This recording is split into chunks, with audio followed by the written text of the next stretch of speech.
Good morning student, myself Yogesh Morchhal है, assistant professor Harda degree college Harda. हम आज सब्जेक्ट देख रहे हैं DBMS। इसके कुछ 5 यूनिट्स के मैं कुछ आपको इंपॉर्टेंट टॉपिक्स और उसमें से कुछ टॉपिक हैं जिनको मैं आपको एक्सप्लेन कर रहा हूँ।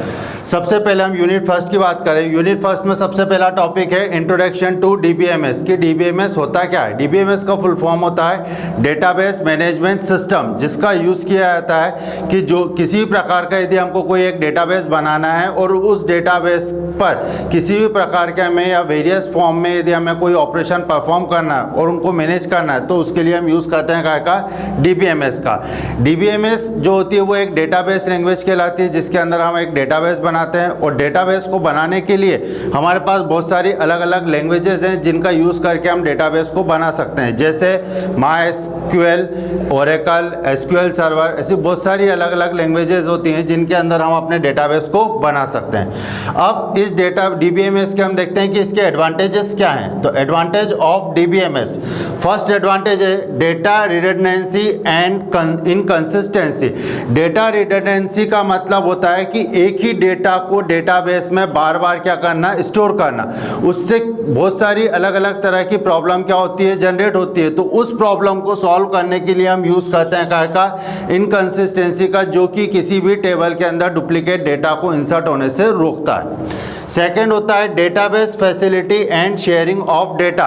मतलब कि यदि मान लो आपने कोई एक डेटाबेस में कोई डेटा स्टोर किया है, अब उस डेटा को यदि आपको अलग अलग एप्लीकेशन में यदि आपको क्या करना है, यूज़ करना है, तो उस डेटा को हम आसानी से क्या कर सकते हैं, शेयर कर सकते हैं। इसकी भी फैसिलिटी यहाँ पे क्या की गई है, प्रोवाइड की गई है।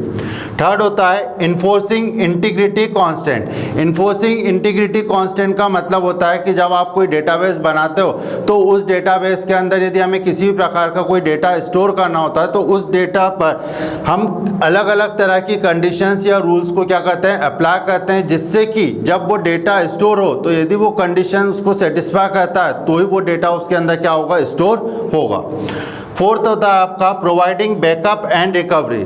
जब भी आप कोई डेटाबेस बनाते हो तो उस डेटाबेस को हम क्या करते हैं, बैकअप के रूप में स्टोर करके रखते हैं। क्यों करते हैं कि यदि मान लो किसी प्रकार से हमारा डेटा करप्ट हो जाता है या डेटा डिलीट हो जाता है तो हम उसको बैकअप में रख लेते हैं, जिससे कि हमको बाद में यदि आवश्यकता पड़े तो हम उसको वापस क्या कर सकें, रिकवर कर सकें। फिफ्थ होता है आपका फ्लेक्सिबिलिटी। फ्लेक्सिबिलिटी का मतलब होता है कि जब आप डेटाबेस में किसी प्रकार का कोई डेटा बनाते हो या उस डेटा को स्टोर करते हो तो हम डेटाबेस को इस तरह से बनाते हैं कि यदि उसमें आवश्यकता पड़ने पर यदि हमें किसी प्रकार का कोई चेंजेस करना पड़े या मॉडिफिकेशन करना पड़े तो हम उसको आसानी से वहाँ पे क्या कर सकें, चेंज कर सकें। तो ये 5 पॉइंट थे जो कि क्या कहलाते हैं DBMS के एडवांटेज।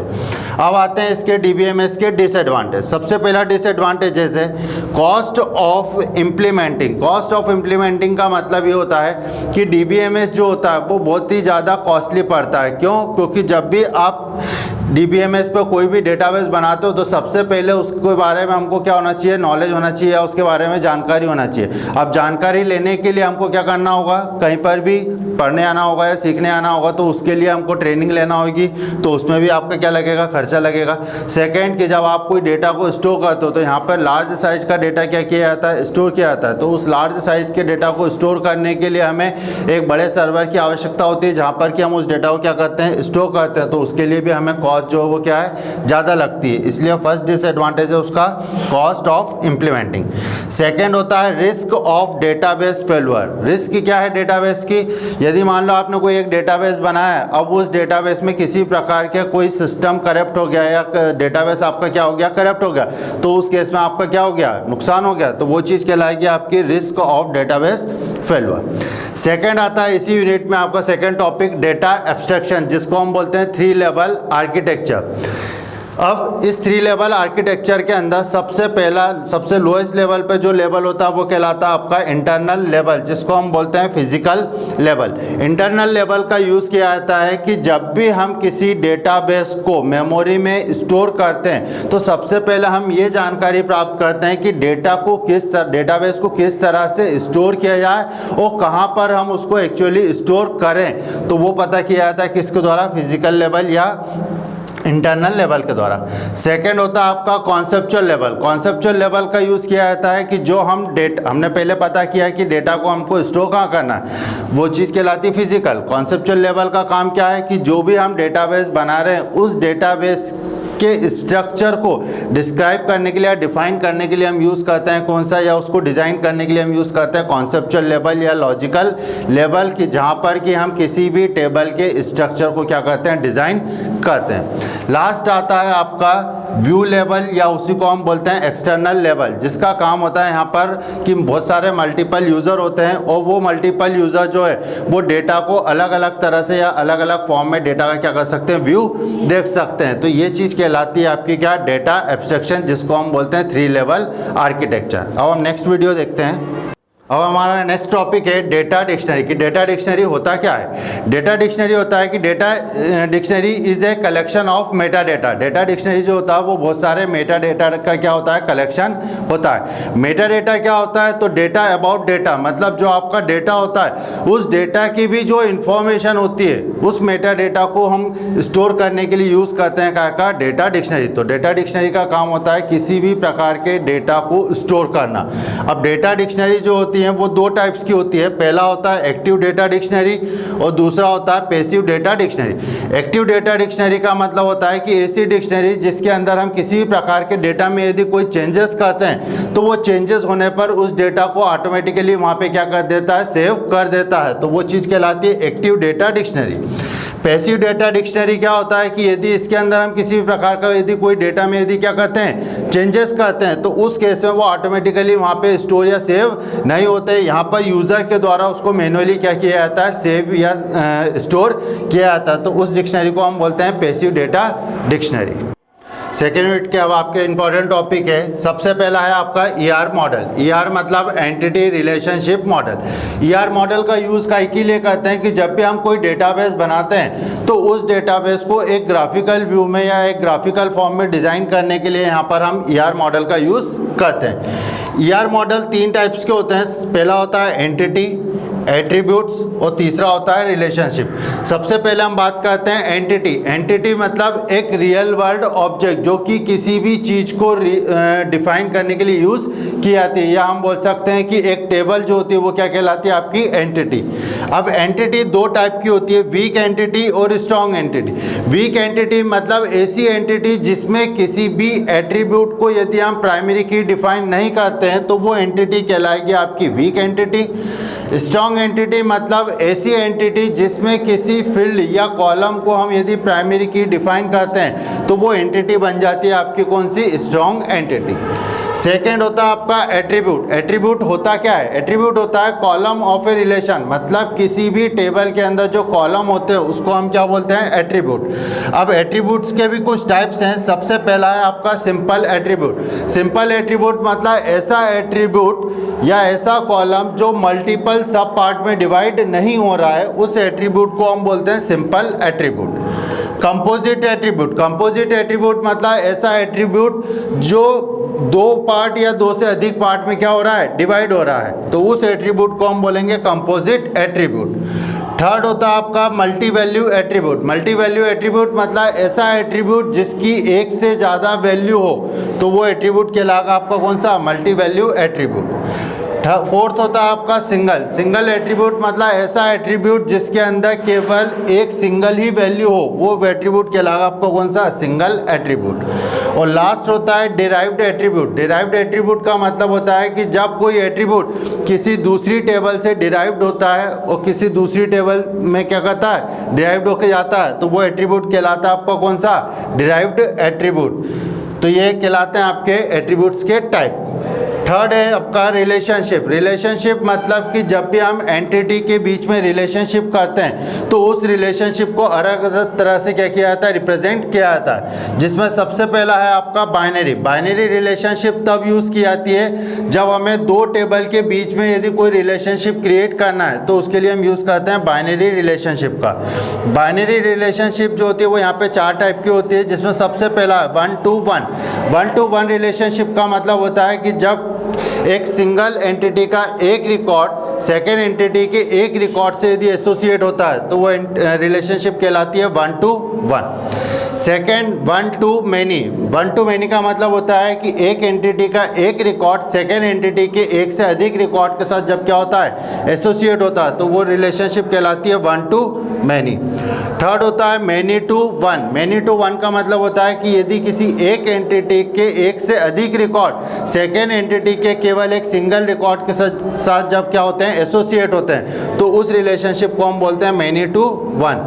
और लास्ट होता है आपका मैनी टू मैनी, कि जब फर्स्ट एंटिटी के एक से अधिक रिकॉर्ड सेकेंड एंटिटी के एक से अधिक रिकॉर्ड के साथ क्या होते हैं, एसोसिएट होते हैं, तो उस रिलेशनशिप को हम बोलते हैं मैनी टू मैनी। रिलेशनशिप का सेकंड टाइप होता है यूनरी। यूनरी रिलेशनशिप का यूज़ कब किया जाता है, जब हमें एक सिंगल एंटिटी के साथ ही यदि रिलेशनशिप क्रिएट करना होती है तो उसके लिए हम यूज़ करते हैं काय का, यूनरी रिलेशनशिप का। और थर्ड होता है आपका टर्नरी रिलेशनशिप, जिसके अंदर हम तीन टेबल के बीच की रिलेशनशिप को क्या कर सकते हैं, रिप्रेजेंट कर सकते हैं। तो ये था आपका ER मॉडल। नेक्स्ट आते हैं अब हम जनरलाइजेशन, स्पेशलाइजेशन और एग्रीगेशन, तीनों एक साथ ही पूछे जाते हैं क्वेश्चन में। अब जनरलाइजेशन होता क्या है, जनरलाइजेशन जो होता है वो एक बॉटम अप अप्रोच कहलाती है। बॉटम अप अप्रोच मतलब जिसके अंदर दो लोअर लेवल की एंटिटी को कंबाइन करके एक हायर लेवल एंटिटी में क्या किया जाता है, कन्वर्ट किया जाता है, तो उस प्रोसेस को हम बोलते हैं क्या, जनरलाइजेशन। स्पेशलाइजेशन जो होती है वो एक टॉप डाउन अप्रोच कहलाती है, जिसमें एक हायर लेवल की सिंगल एंटिटी के रिकॉर्ड को दो या दो से अधिक एंटिटी में क्या कर दिया जाता है, डिवाइड कर दिया जाता है, तो उस प्रोसेस को हम बोलते हैं क्या, स्पेशलाइजेशन।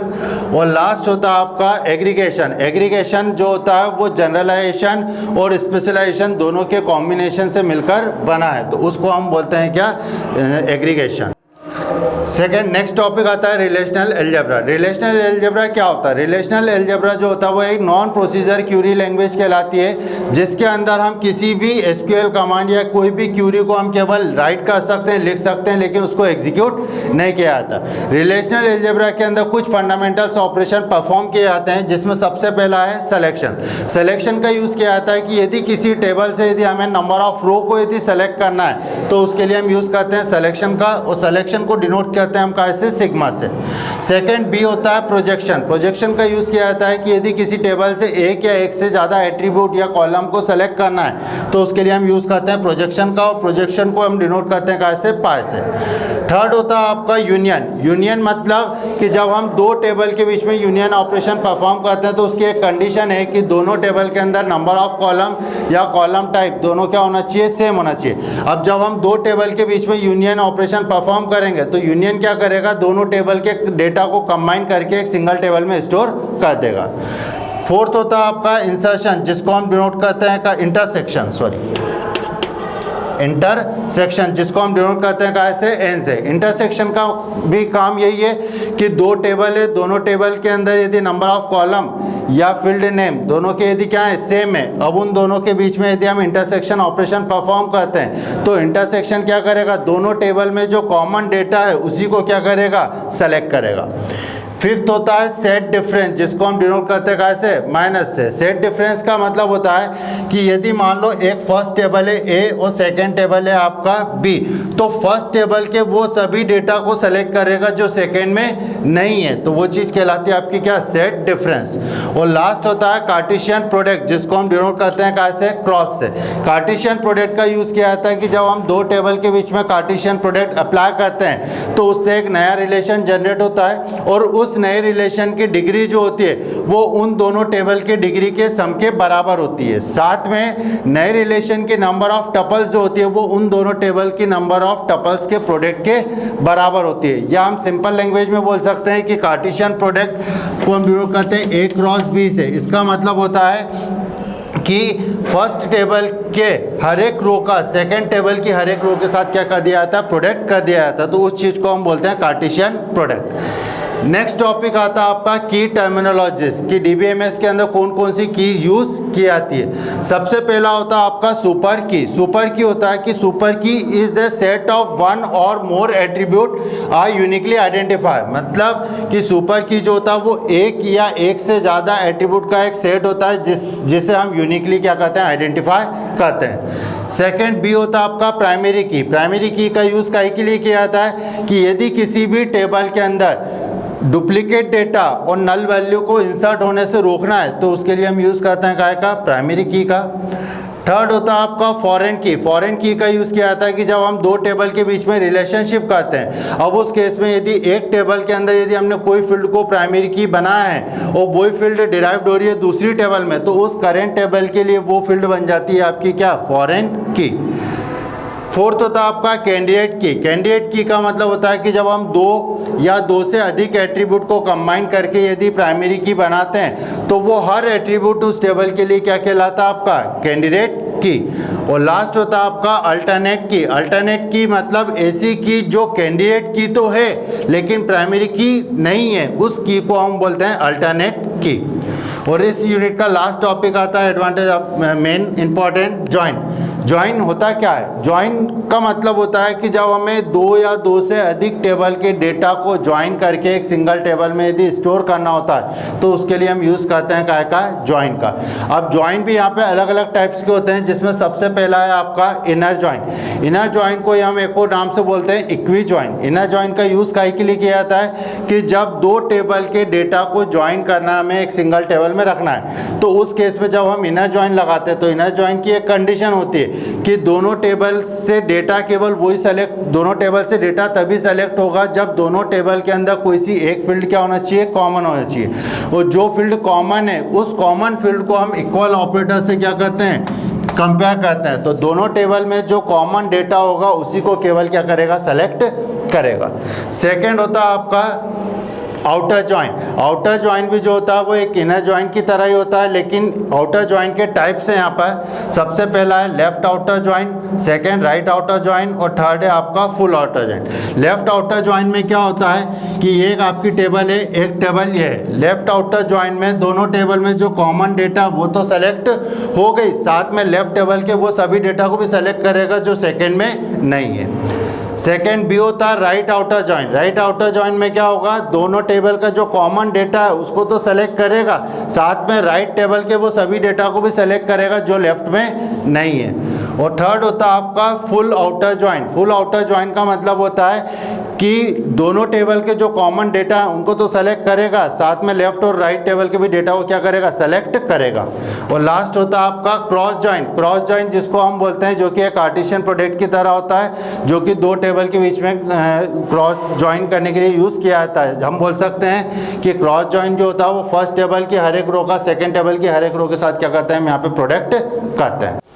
यूनिट 4 का आपका नेक्स्ट इंपॉर्टेंट टॉपिक है नॉर्मलाइजेशन। कि नॉर्मलाइजेशन होता क्या है? नॉर्मलाइजेशन का मतलब होता है कि यदि मान लो हमारे पास कोई एक लार्ज टेबल है और उस लार्ज टेबल को यदि हमें स्मॉल अलग अलग टेबल में यदि क्या करना है, स्मॉल पार्ट में डिवाइड करना है, तो उसके लिए हम यूज़ करते हैं नॉर्मलाइजेशन का। या हम बोल सकते हैं कि किसी भी लार्ज टेबल को डिकम्पोज करने के लिए हम नॉर्मलाइजेशन का यूज़ करते हैं। अब नॉर्मलाइजेशन जो होते हैं, नॉर्मल फॉर्म जो होते हैं वो 5 प्रकार के होते हैं, जिसमें सबसे पहला आपका first normal form. First normal form का मतलब होता है कि फर्स्ट नॉर्मल फॉर्म के अंदर क्या होता है कि यदि कोई डेटा आपका ग्रुप के फॉर्म में होता है और उस ग्रुप के फॉर्म के डेटा को यदि हमें एक सिंगल रो या टपल में कन्वर्ट करना होता है तो उसके लिए हम यूज़ करते हैं क्या का, फर्स्ट नॉर्मल फॉर्म का।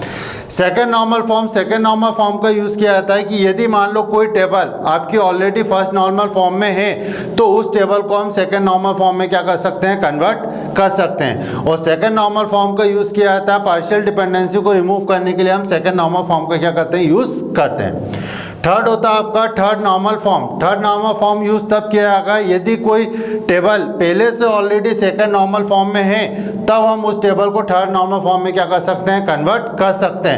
और थर्ड नॉर्मल फॉर्म के अंदर हम ट्रांजिटिव डिपेंडेंसी को क्या करते हैं, रिमूव करते हैं।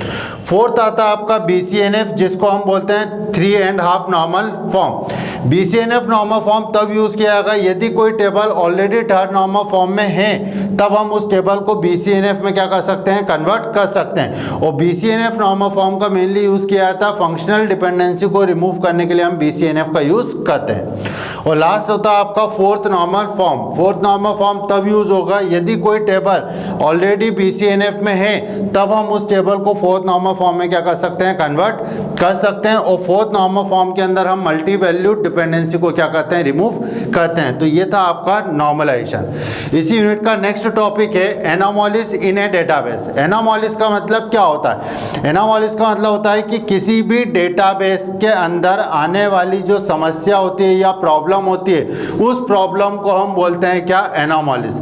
अब जब हम कोई भी डेटाबेस बनाते हैं तो उसके अंदर अलग अलग तरह की प्रॉब्लम जनरेट होती है। तो एनोमलीज यहाँ पे 3 प्रकार के होते हैं। सबसे पहला होता है इंसर्शन एनोमलीज। इंसर्शन एनोमलीज का मतलब होता है कि किसी भी टेबल के अंदर जब हम कोई नया डेटा ऐड करते हैं या इंसर्ट करते हैं और उस समय यदि किसी प्रकार की यदि कोई प्रॉब्लम जनरेट होती है तो उस प्रॉब्लम को हम बोलते हैं इंसर्शन एनोमलीज।